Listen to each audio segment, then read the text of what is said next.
Hello, everybody. It is I, the Nomad, and I have returned from the wastelands of the internet, where I have been searching diligently for Jensen, who has escaped his captivity now. But sooner or later I will find him. But in the meantime, I have news. I bring you news from the wastelands of the internet. Yes, ladies and gentlemen, news for which I believe you really need to be aware. Not really. These are just stories that I found that amuse me. All right? So let's go ahead and get started, shall we? Because we got a lot of news. A lot of stories today. New York City Department of Education probing anti-white texts linked to black superintendent. What are you investigating? You have the texts. Okay. Well, what are you investigating? You have the texts. Right? Well, we know what it is. We can't fire. If you're black, you can't be a racist. Really? Okay. The City Department of Education is investigating widely circulated screenshots of anti-white texts purportedly written by Staten Island's black superintendent, officials told the Post. The inflammatory texts vowing to get rid of white principals and clean up this island are attributed to District 31 Superintendent Marion Wilson. The screenshots were sent in emails to Chancellor Banks and other Department of Education officials and city officials. All right, from the encrypted email address MikeBoy70 at protonmail.com. The message sent there got no responses. The screenshots, which the two principals forwarded to the Post, are troubling. No more white principals on my watch, says one text under Wilson's name. We need to clean up this island. Another text reads, white folks need to recognize that it's not the boys club anymore. A strong black woman runs this bitch now, and they can either get on board or get out. And if they don't get out, I'm going to make them out one by one. I'm going to take them out, one by one. They're not gonna know what hit them. Gonna be fun. Does this sound like someone that's interested in education? Seriously. Does this superintendent sound like she is looking out for the students? The interest of the students? Does it seem like she's trying to do what's best for her schools? Or does this seem like a left-wing lunatic radical, all right, out to push an agenda upon people come hell or high water? What do you think it is? What do you think is really going on here?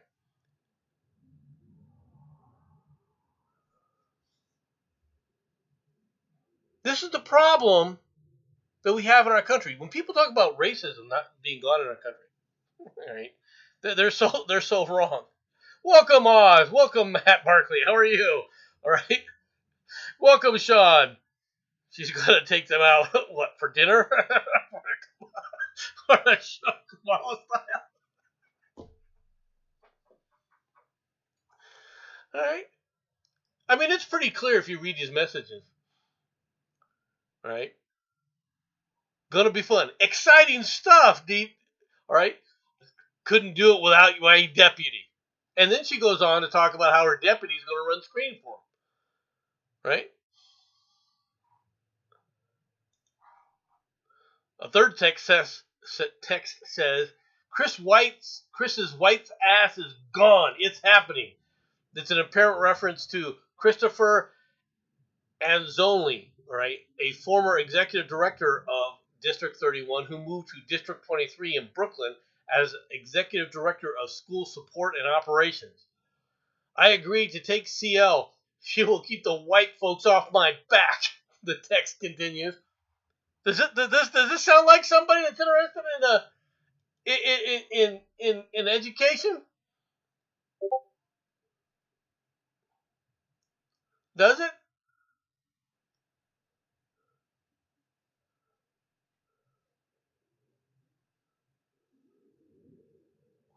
Here's another thing, right?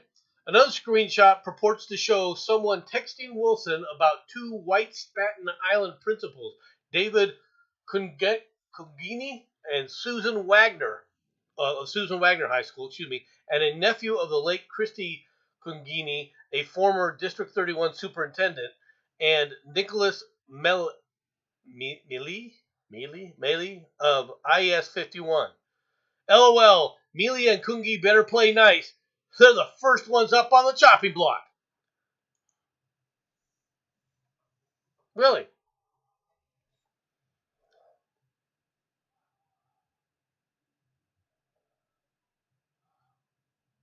After a New York City police department officer was accused of punching a girl near IS 51 on January 3rd, Wilson sent Banks and a team of DOE supervisors to walk through the school to check on the well-being of students. The review found the building safe and without serious problems, but sources believe Wilson was cracking down on Mealy. All right, Wilson 52 did not return a request for comment after the DOE press office alerted her to the emails. She denied writing the texts, contending that enemies are trying to smear her, officials told the Post. The DOE told Staten Island Advance Friday that the texts are fake and that the Special Commissioner of Investigation for Schools is probing their origins, a claim that the SCI flatly denied in a statement to the Post. That's because they know it's true. The SCI spokesman said they received a complaint about text, but referred it to the DOE for appropriate action. All right. SCI confirmed that it has an open investigation on a related matter, but would not discuss it.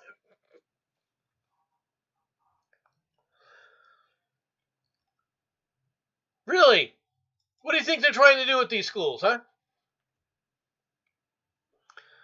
Yes, we're starting with New York today. New York is going to be the theme for the first few. Look at this. New York Times reporter was spat on after being recognized in public after the paper's own reporters and Hollywood A-listers criticized its coverage on transgender issues. So it wasn't the right-wing people spitting on the New York Times reporters? A female New York Times journalist was spat on after being recognized in public by an assailant who was upset about her coverage of transgender issues. The alleged incident came last month as the outlet grappled with woke criticism from its own journalists and Hollywood A-listers for what they raged was irresponsible reporting on trans issues. The spinning episode was revealed by the paper's publisher, A.G. Schultzberger, who defended the outlet's journalism during its annual State of the Times event, where it was revealed that Schultzberger goes, "Well, I got rid of half of you," because the New York Times has been hemorrhaging people. It's a joke, folks. He didn't say that, right? Schultzberger said, "We even had a colleague involved in this coverage confronted in her neighborhood last week and spat upon." He didn't name the journalist who was targeted, but did single out reporter Emily Bazelon for particular praise of her coverage of transgender issues. Schultzberger later named multiple other journalists who also covered the thorny topic. Let's be perfectly frank here, folks. If they actually reported instead of promoted, that might have happened. Here's the question: why didn't they report? Why? The serious question.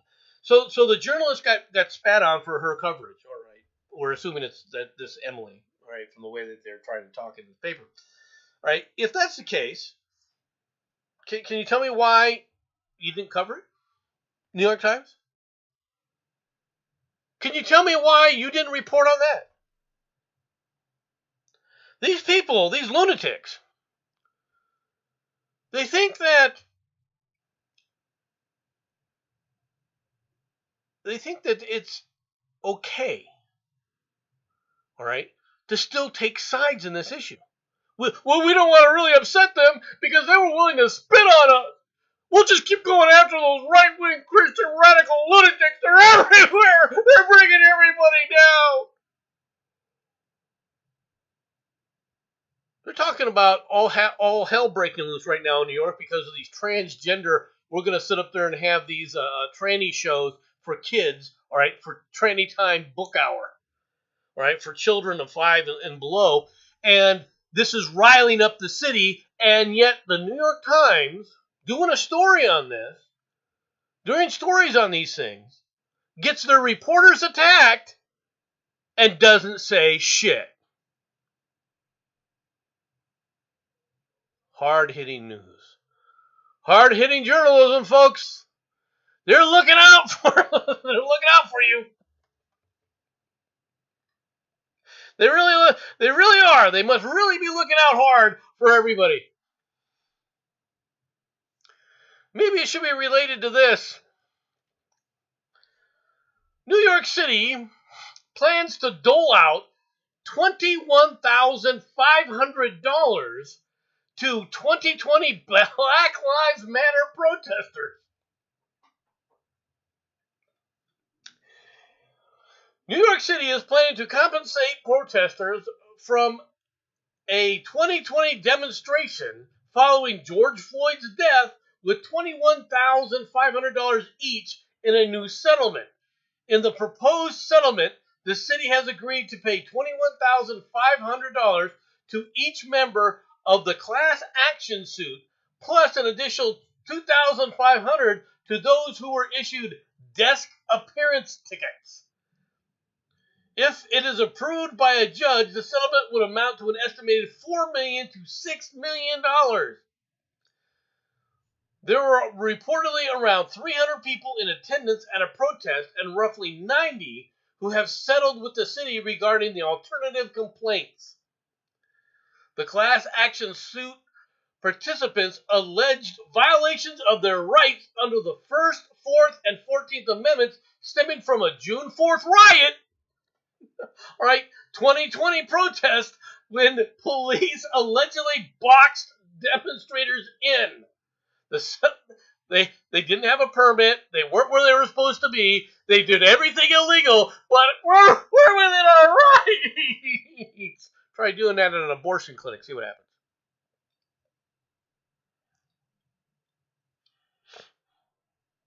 Seriously. Try doing that at an abortion clinic. See what happens. What do you think? What do you think? What do you think will happen, folks? What do you think? The DOJ has a hell of a record. I'm talking about the Department of Justice, right? The federal Department of Justice, of arresting freaking protesters, supposedly blocking access to abortion clinics, right? But firebomb pregnancy centers, we've only caught 2 because they take place at night. You see, the firebombings take place at night, so we don't have witnesses. We don't have people to see them, so we don't know who they are. No.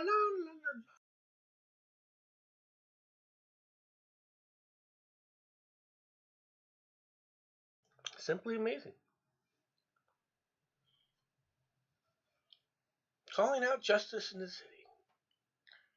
Still trying to grift off of frickin' George Floyd. What did you put in my DM, Sharardi? I'm always terrified when I see something for Sharardi telling me, check your DMs.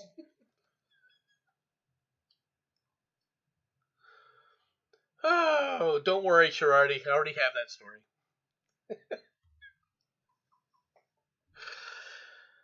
Not a story you have to worry about there.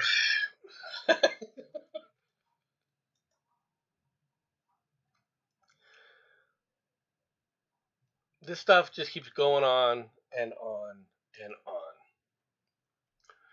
Okay. Oh, wait. There's more New York City stuff.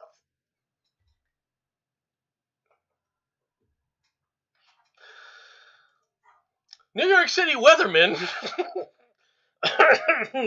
excuse me, speaks out in his first interview since nude leak cost him his job. A New York City weatherman who was fired after nude screenshots from an adult webcam site were sent by an anonymous user to his bosses at work, as well as his own mother, describes his humiliation in his first interview since the incident 6 months ago.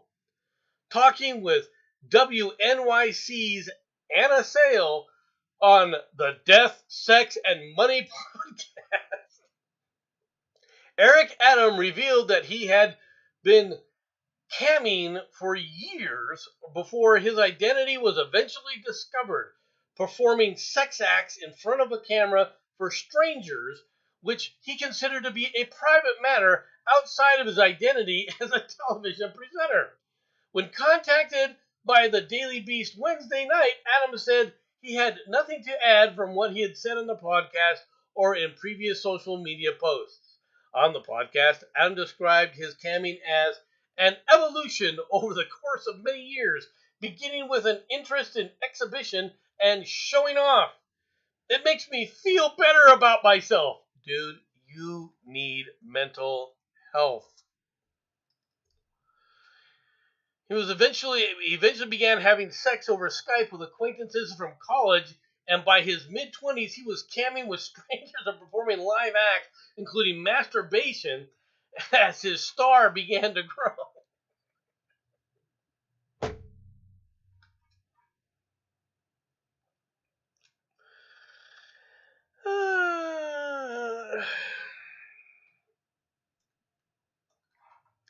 The DOJ is okay with riots going to happen at night. It's a pretty astute observation. Maybe that's something that should be pointed out.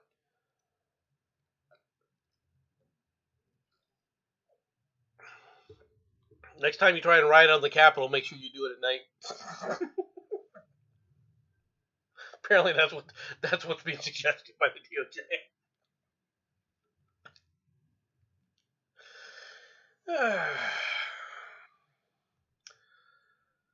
But it's not just New York City, folks. Okay? There are frickin' lunatics everywhere. It's unfortunate that I couldn't have my co-host Jensen here today, because there's a lot of good stories I could have brought up.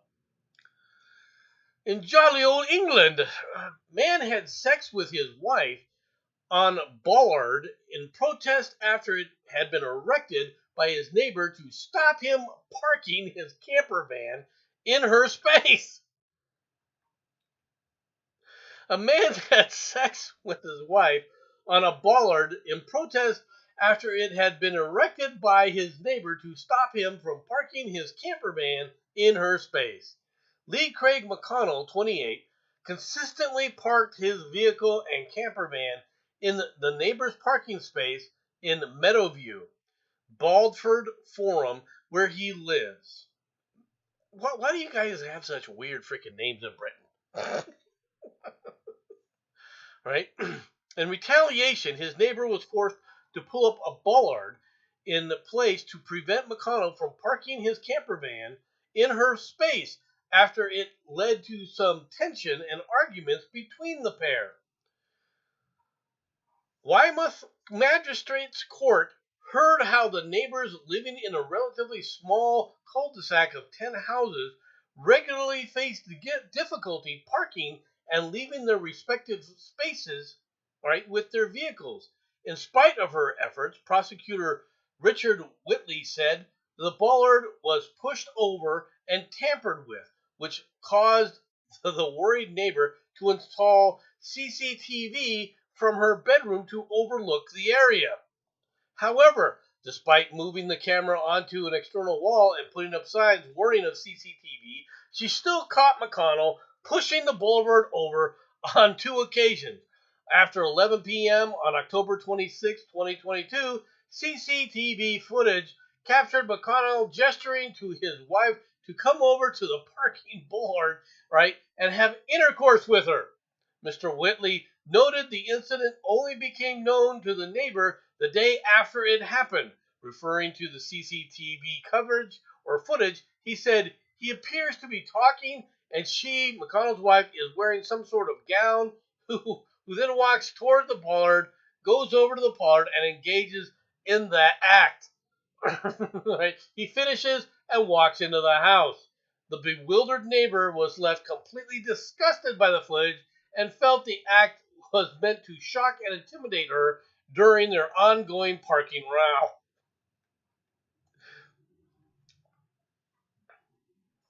All right. Look, if you're parking in somebody else's space, okay, you know you're all sorts of wrong, especially in these kind of situations, right? Now, in Britain, their arguments take a weird turn. Well, we're going to put up this thing to kind of prevent you from parking your stuff here.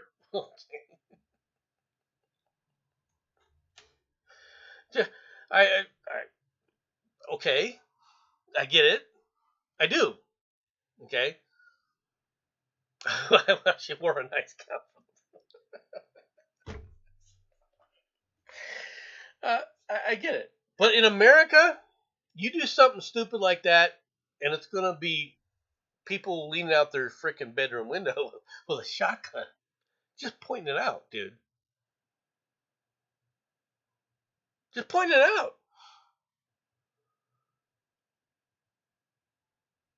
This guy's an ass. This guy's not a neighbor.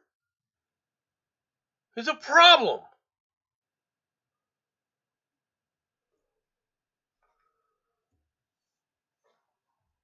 More from jolly old England. Frogsit? I don't know what that means. Harry and Meghan evicted from Frogmore. Okay, that makes more sense now. Cottage by King Charles after spare memoir, and Prince Andrew could be moving.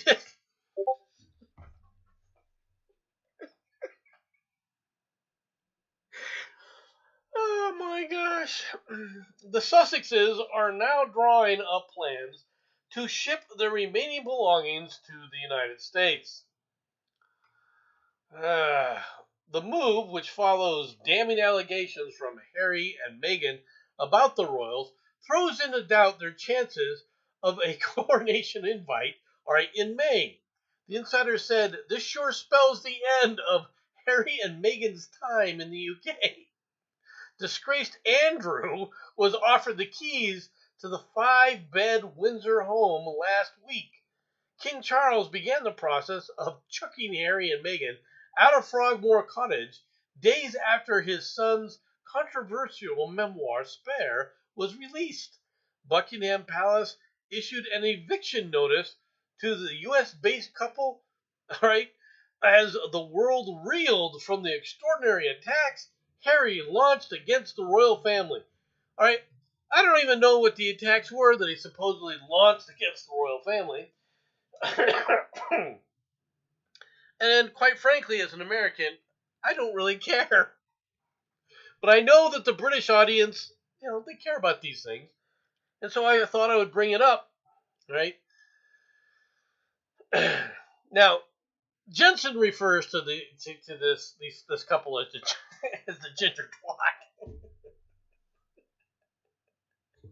All right, that's how he refers to Harry now. Look, this has nothing to do with us. The coronation, all right.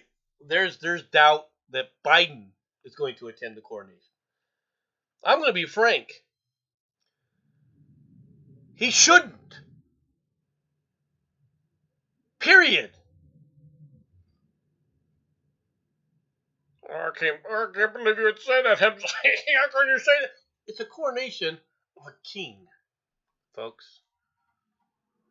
We don't celebrate the fact that somebody's becoming a king or a queen.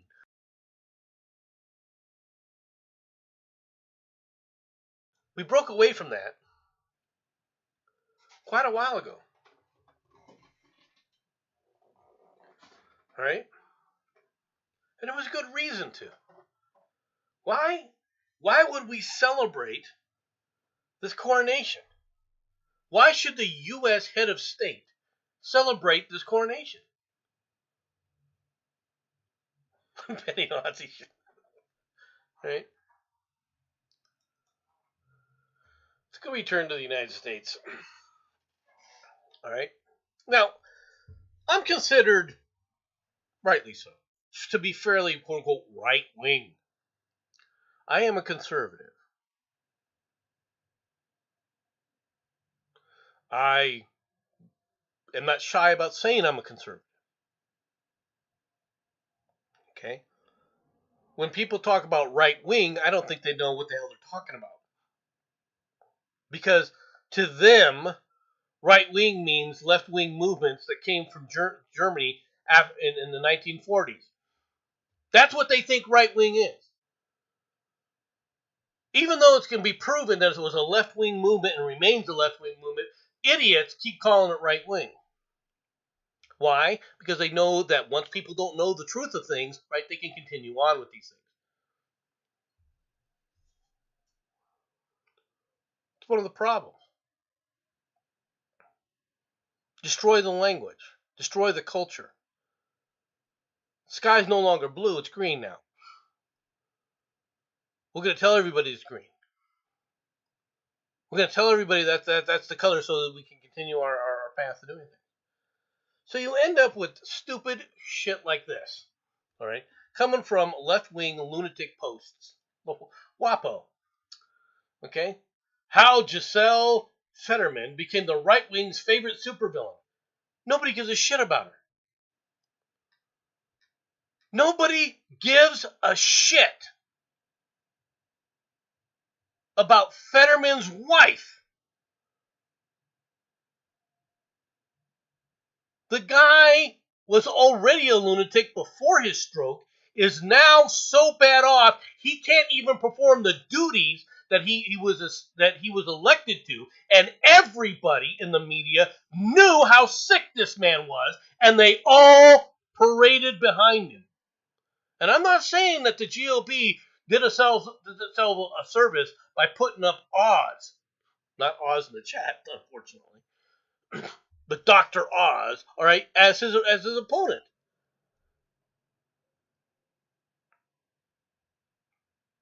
And they poured in millions and millions from outside agencies into that race to make sure that he won. And he did. There was a lot of shenanigans that went on. But that's not proof. That's not proof. There's not proof. Well, we don't have to obey the laws, you know. I mean, that's what it is. But nobody gives a shit about this woman. I started my this is hilarious. I started my twice a decade reading of A Handmaid's Tale. You're a loon. This author, Monica Hesse, twice a decade rereading of A Handmaid's Tale a few nights ago. And one scene that sticks out every time I pick up the book is when the miserable Janie is made to recount her sexual assault, then assume responsibility for it. Her fault, her fault. Janie's fellow trainees chant, surrounding her and pointing. This is the magic trick of Gilead's worldview. All right, this is the magic trick of a lot of conservative worldviews. No, jackass. No, Monica. That right there has been and always will be a tactic of you leftists. What do you think this has been? Do you see a bunch of right-wing people going up to left-wing lunatic freaking lawmakers, all right, and then denouncing them, saying, you better say Black Lives Matter, you better say Black Lives Matter? Who's doing that? Monica? Ms. Monica Hesse? It's sitting right in front of you. Oh, it's the right wing. It's the conservative. Men are the ones in charge of what happens, but women are the ones to blame. Nobody's talking about this. All right? Tuesday evening segment of Carlson and Candace Owens discussed President Biden and Senator John Fetterman, Democrat from Pennsylvania, who is seeking inpatient treatment for clinical depression while simultaneously recovering from a stroke. Carlson doesn't believe either man should be in office. Okay. But the point of this particular segment wasn't to blame the politicians. It was to blame their wives. No, dumbass. It's to say that they shouldn't be in there and that the women who supposedly love them should know that. They're pointing out that women like you have no loyalty to your partners. Zero. And I don't know who Monica Hesse is. I don't know if she has a husband, a marital partner, or of any stripe. I don't even know if she's trans, non-trans, or part of the LGBTQ, LMNOP community, or anything else. It doesn't matter. With the left, you don't get loyalty. You don't get them trying to protect their paramours. Pete Buttigieg is finding that out right now.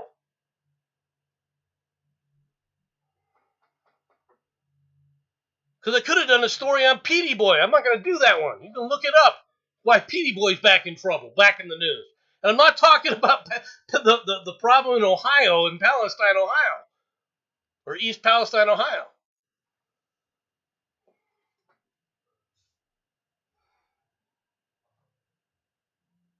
Biden and Fetterman should be at a sitcom with Brady and his couple. Right?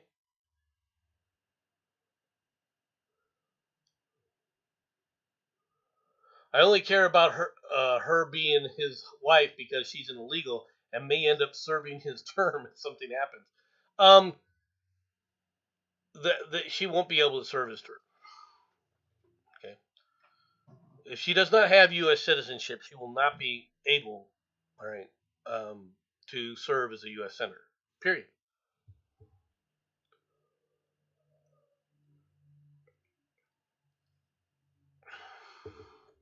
Loyalty to power above all else. No, that's exactly right. But as far as right wing goes, and tactics and things like that, Monica, you're lost, dude. You are lost.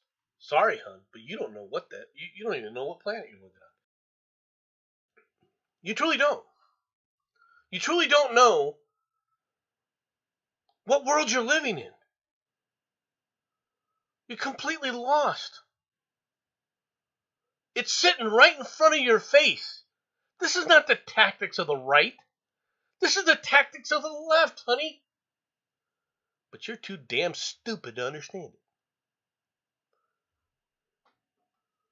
I'm a journalist.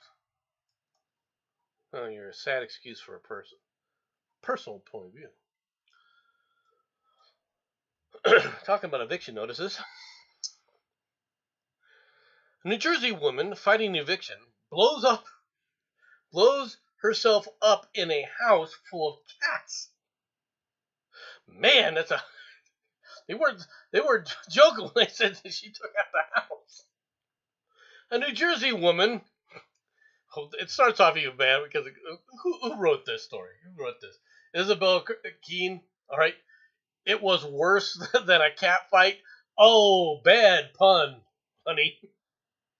A New Jersey woman's fight against eviction ended in a deadly blaze Wednesday when she intentionally started a fire in the home she shared with dozens of cats and refused to vacate.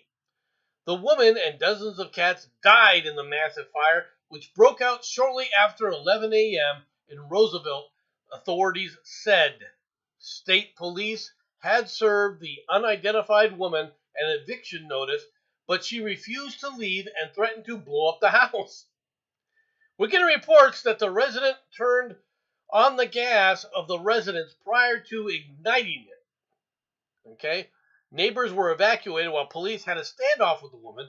Multiple fire departments responded to the home but were unable to get the woman out alive. No other injuries were reported. They knocked on our door this morning. Thank God it was a pretty loud knock. I grabbed my son. They told us to leave. She was threatening with a bomber or to bomb the house, and it ended with a fire, one neighbor, Aaron Luca, told the outlet. The woman was the sole occupant of the house located on Cedar Court. The once cat-filled home is completely charred, and an attached home is unlivable. Emma Quackenbush, who lived in the attached unit for 22 years, told New Jersey 101.5 that she had lost everything in a fire. It looks like my house is gone. It's still standing, but it's not livable, Quackenbush said. Other neighbors were gathered outside the scorched residence, told the radio station that the woman's boyfriend had been trying to evict her for several years, but his efforts were hindered temporarily by Governor Phil McMurphy's pandemic-era eviction moratorium. I wonder if she's going to be listed as a COVID death now. Makes you go,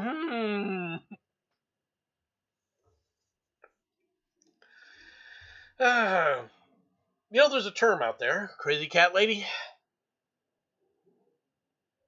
Think it has any merit now? Let's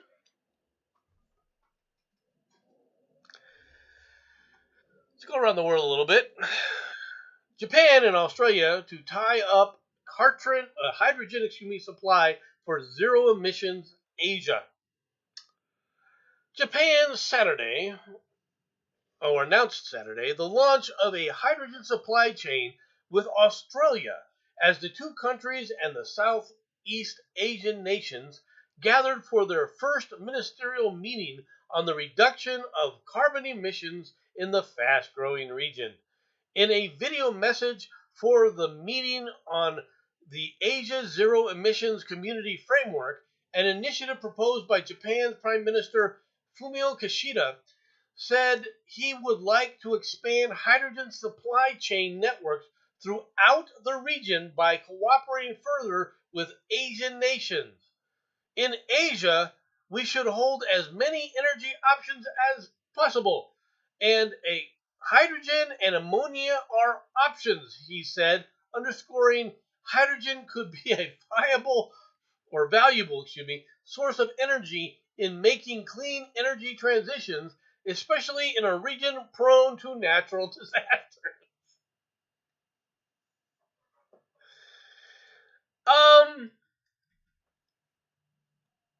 Where are you getting the hydrogen from? Can you tell me where you're getting the hydrogen from, folks? Now, there is some interesting technology that is out there, making hydrogen fuel cells and so forth. Right? I've looked into some of this stuff. There's some interesting things. For an entire nation, energy supply, never going to happen. The problem that Japan has right now is became quite obvious after the Fukushima disaster, that nuclear power in unstable areas, all right, especially in plants that have been running for twice their estimated life cycle, their initial life cycle, can be a problem with a seismically active island chain.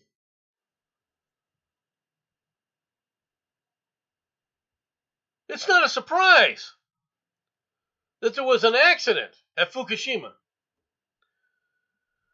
because it was going to happen sooner or later somewhere.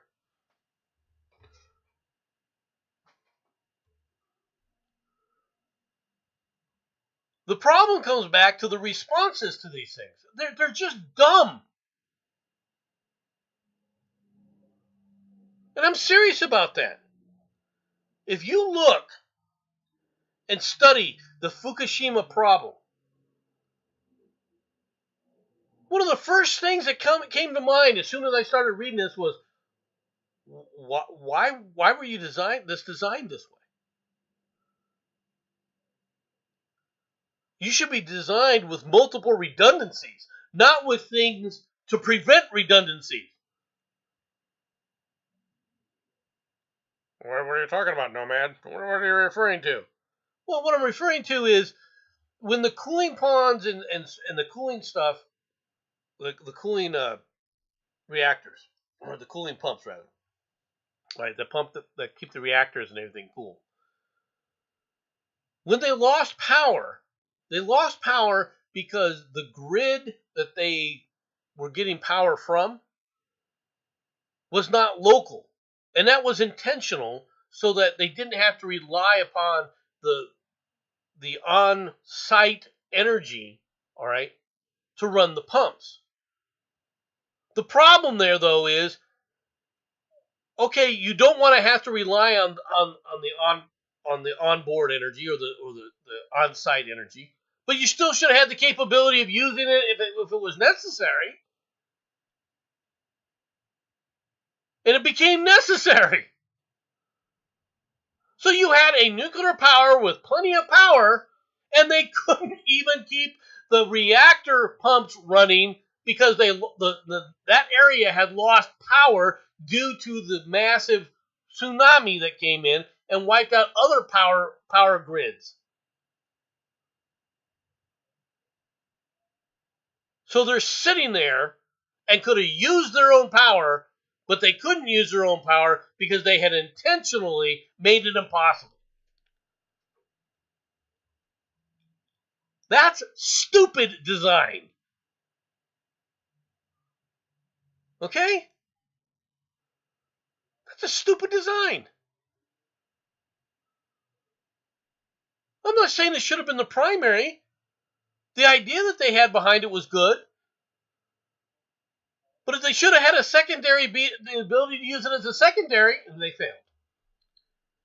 Just dumb. But regardless, okay, you're going to have an accidents on nuclear power every now and then. That's going to happen. Everywhere there's going to be accidents. Accidents happen. Human beings are involved. Wherever human beings are involved, accidents are going to happen. Even when human beings aren't involved, accidents or things that people don't expect are going to happen. Zero emissions will only ever happen once everyone on the planet is dead, which I think is their plan.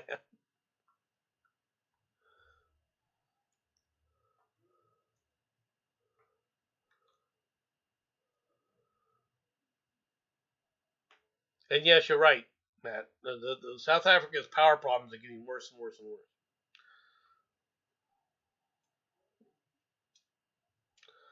Anti-diversity hires took care of that. Just pointing it out. Just pointing it out.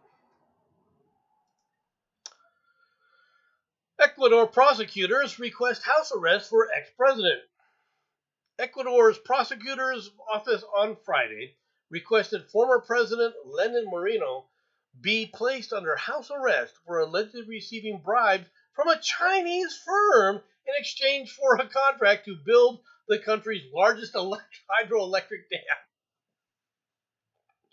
Moreno, who was president from 2017 to 2021, and 36 others are suspected of receiving about $76 million in bribes, all right, the highest amount prosecuted for acts of corruption in Ecuador, according to the prosecutor's office.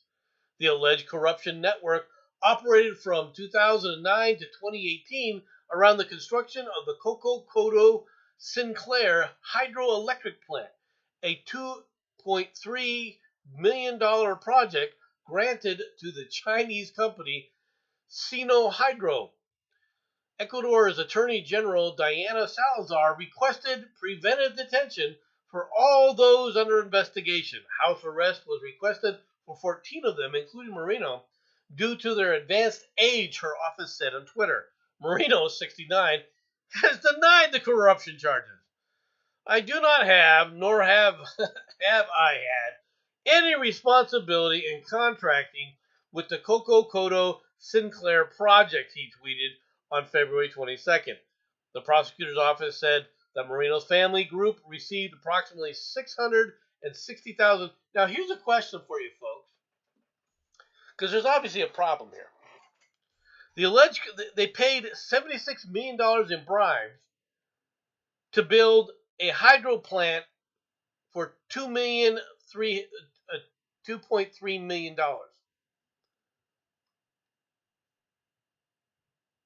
Does anybody believe that? Or do you think instead of million, it should have said billion project? Because I'll bet it was in the billions, folks. There's no way that this was $2.3 million project, a $2.3 million project. There's no way.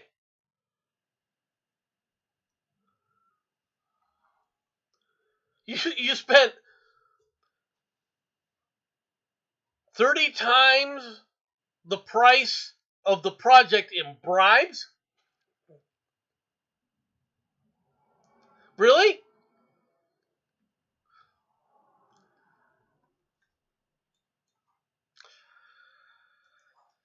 Over to Mexico. American man 21 is shot dead by Mexican army after they opened fire on a truck 20 times because it was speeding without lights on the way back from a nightclub in a border town.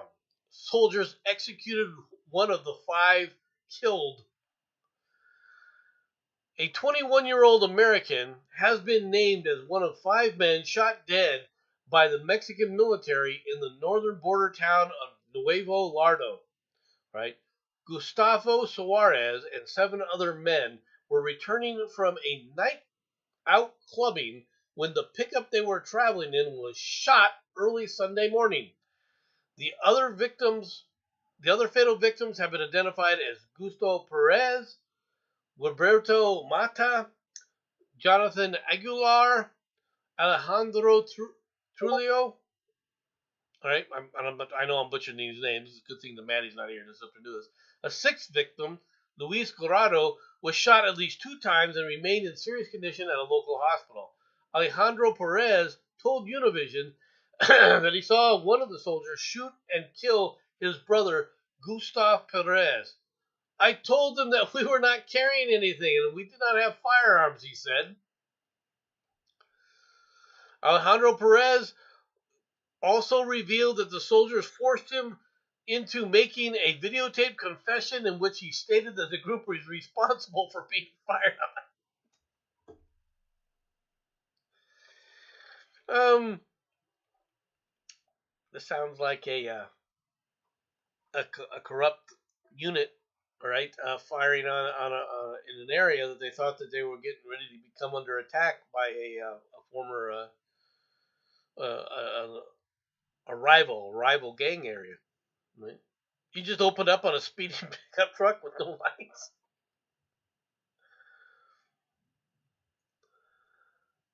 Right?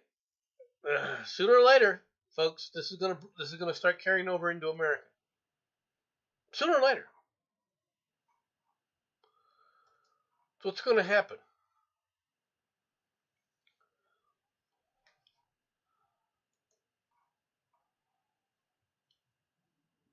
Peru terminates consul general duties in Mexico.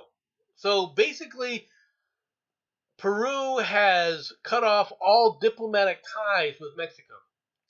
The Peruvian government terminated the duties of its consul general in Mexico City amid political tension between the two countries, official newspaper El Peruano reported Friday, citing a government resolution.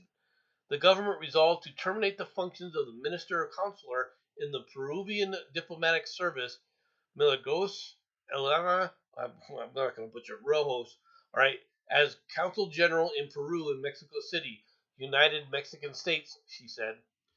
All right, or said the report, rather. The move came after the Peruvian administration officials announced last month that the permanent withdrawal of its ambassador to Mexico and reduced diplomatic relations between the two countries to the level of charge d'affaires.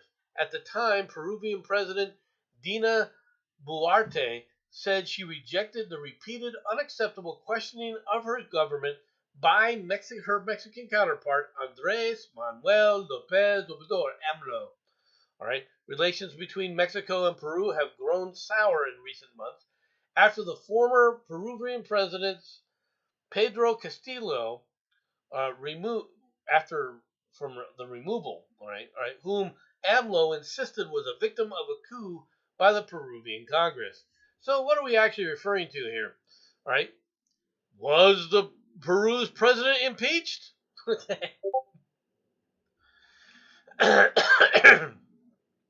Excuse me.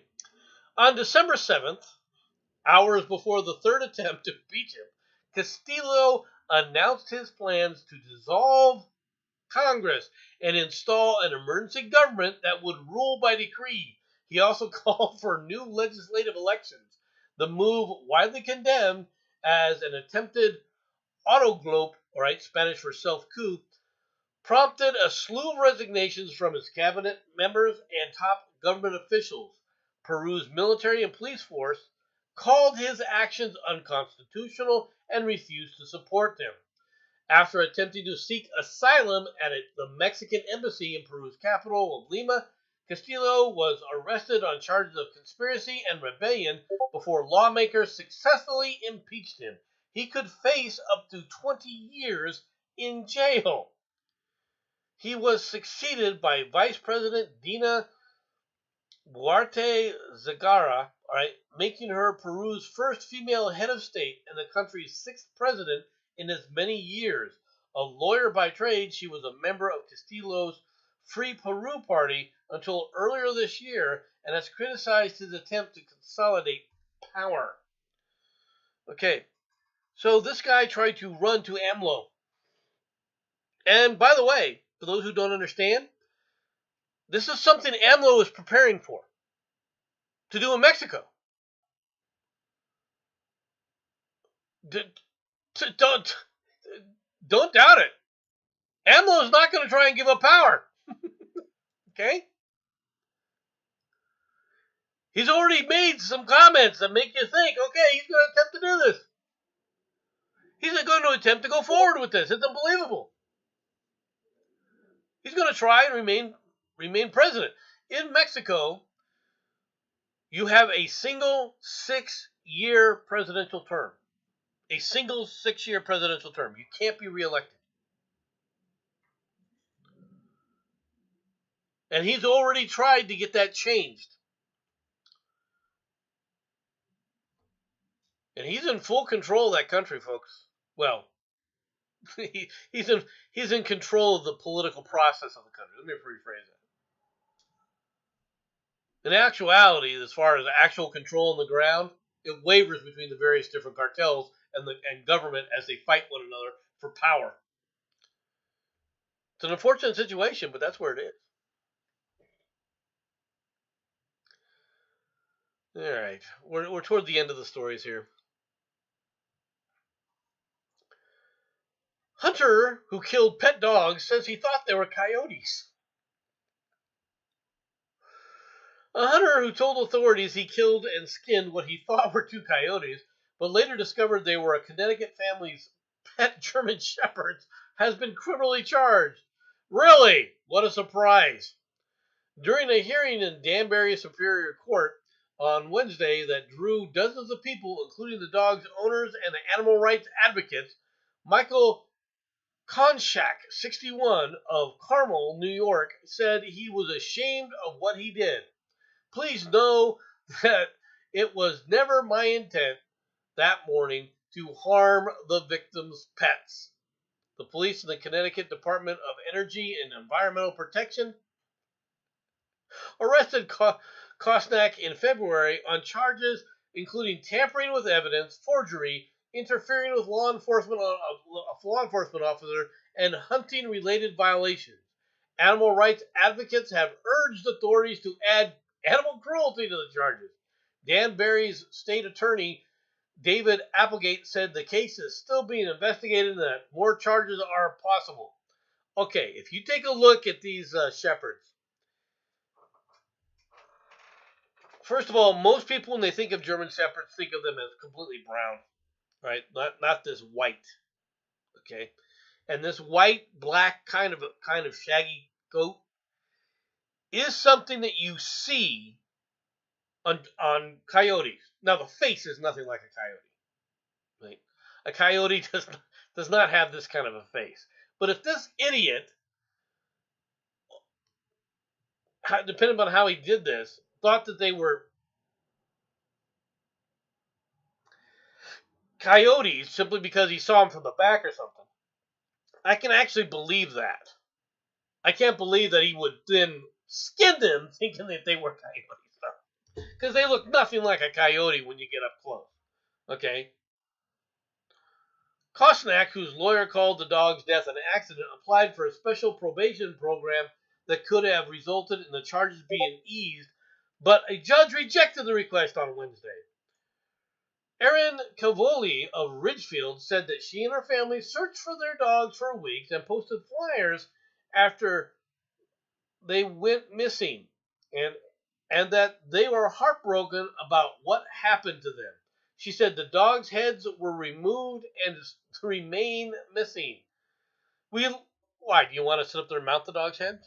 Hey JJ or JL, I'm just curious. In a warrant affidavit, police said that Kossak killed the dogs with a crossbow on November 18th after they escaped excuse me, from a Richfields family's yard.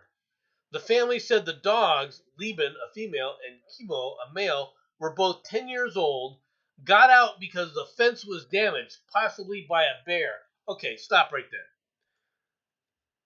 A bear? If the bear had damaged the fence trying to get in, the bear would have got in. Okay? And your dogs would have been eaten by a bear. Just pointing it out.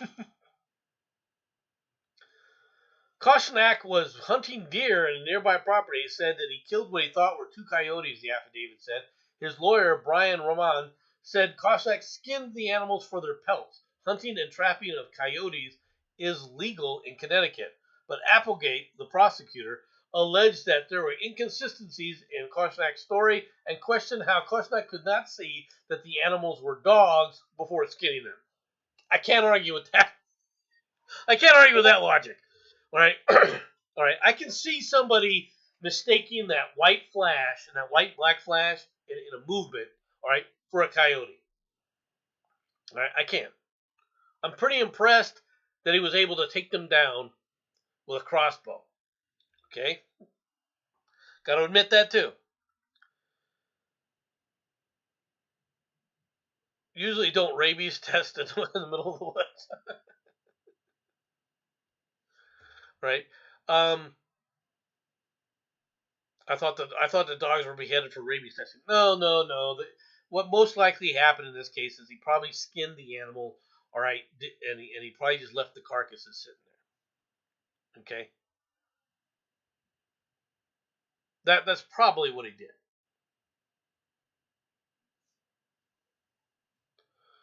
All right. I'm curious to know how long these animals were on the loose before he shot and killed them. Number one, had they gone feral? But number two, all right, when the guy came up there and said, "Okay, these are not coyotes," he should have been able to tell that they were not coyotes, right? I'm sorry, you should know what a coyote looks like. If you ever seen a coyote, they don't look. Their faces and so forth are not. They're obviously canines, all right, but they're not like a German Shepherd. They're not.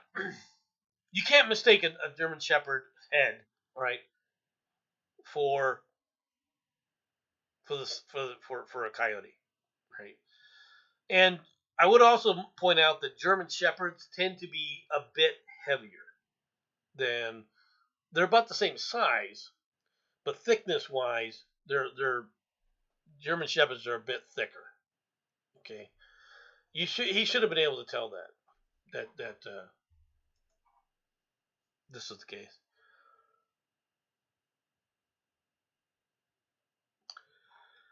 It's what happens though. You get people from the city out there hunting, and these guys they're morons. We would get these people back in when I was growing up in Nebraska. We would get these people from the city to go out deer hunting, and every single year during deer season, some farmer's cow was going to get shot by one of these idiots from Illinois up in Chicago area who thought it was a dog or a deer rather. I swear to you, this is happening. It happened almost every single year. Deer season go around where people are like, I wonder whose cows are going to get shot today or shot this year. It's simply incredible the things that go on. And one guy got so fed up with it, he took what we call a paint stick. For those, it's basically paint, a stick that marks paint like chalk, but it's not chalk; it's actual paint. And he wrote on all of his cows, "cow," and it didn't work. An Illinois nitwit still shot him because they see something brown moving right through the trees, and they open fire because they're idiots. Yeah, my uncle once shot a cow deer on it. Luckily, he had the money to cover the farmer's loss. Yeah, I mean, you're not talking an insignificant amount of money, to be honest.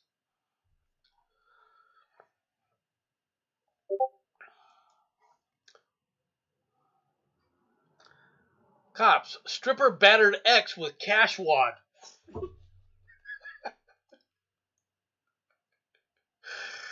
And yes, Jensen, it's a Florida man thing.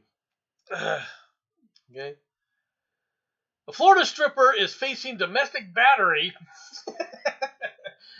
after allegedly striking her ex-boyfriend in the head with a large amount of rolled up money that she threw at the victim while inside a Clearwater nightclub, cops report. According to investigators, Taria Miller, 29, and the 34-year-old victim both worked at the Baby Dolls strip club. The pair had dated for 6 months before separating about a week before Miller allegedly battered her ex. As charged in the criminal complaint, Miller and the victim, a security guard, were working together at Baby Dolls earlier this week when the man attempted to walk across the stage to speak to another coworker. Miller allegedly responded by taking a wad of money and throwing it at the victim's head, hitting him in the back of the head. The court records do not specify the size of the cash roll or the denomination of the bills, though singles would appear to be the most likely component. In addition to a misdemeanor domestic battery count, Miller, seen above, was also charged with criminal mischief for allegedly damaging the victim's cell phone. Seen above, Miller was released Wednesday without bond from the county jail. While Miller has been ordered to have no contact with her ex, a judge has ruled that she may continue to work at Baby Dolls. Miller has previously been convicted on reckless driving, marijuana possession, and driving without a license.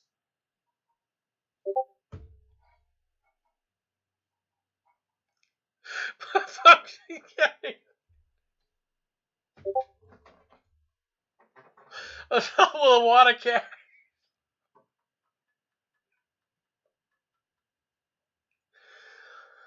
This is obvious that she's pissed off that he was hitting probably on one of the other girls, is what it sounds like to me. And she got mad and hit him in the back of the head with money. Now, girls, ladies, throwing money at a man is not, oh, it's a way to get his attention. I'll give you that.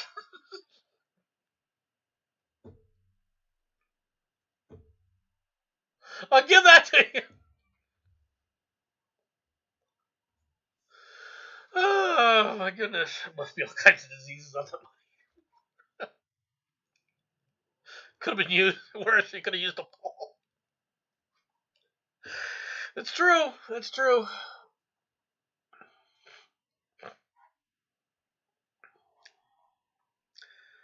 Penultimate story. Suspected burglar inside of the New Brunswick home was a panicked deer. A New Brunswick couple who initially thought that a burglar had broken into their home discovered that the invader was actually a panicked deer. Ray and Katie O'Donnell said that they arrived at their Hampton home, from a trip to the grocery store to find that a window had been broken. The couple initially thought that there was a burglar inside, but quickly discovered the culprit was a deer that made its way into the basement. The couple's son, Colin O'Donnell, came to the house with a friend to usher the animal out of the house. Connell posted a video onto Facebook documenting the attempts to eject the trespasser. The Department of Natural Resources officer soon arrived at the home and was able to encourage the deer to run up the stairs and out the door. The Department of Natural Resources said the deer did not appear to be seriously injured, but O'Donnell said that the animal left a trail of destruction through their home. I feel sorry for these guys, because this deer just beat the holy hell out of their home. Broken a window, wouldn't leave, didn't throw a wad of cash at the couple. What's gotten into deer these days?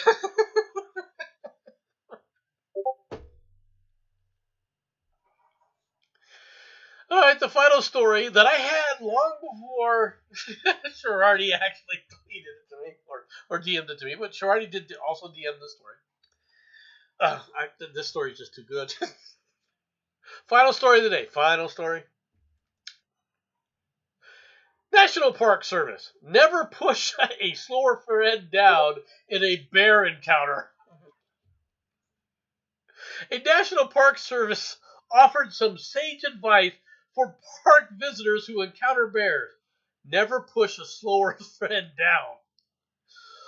The National Park Service said on its official Twitter account that feeding another human to a bear is never the answer.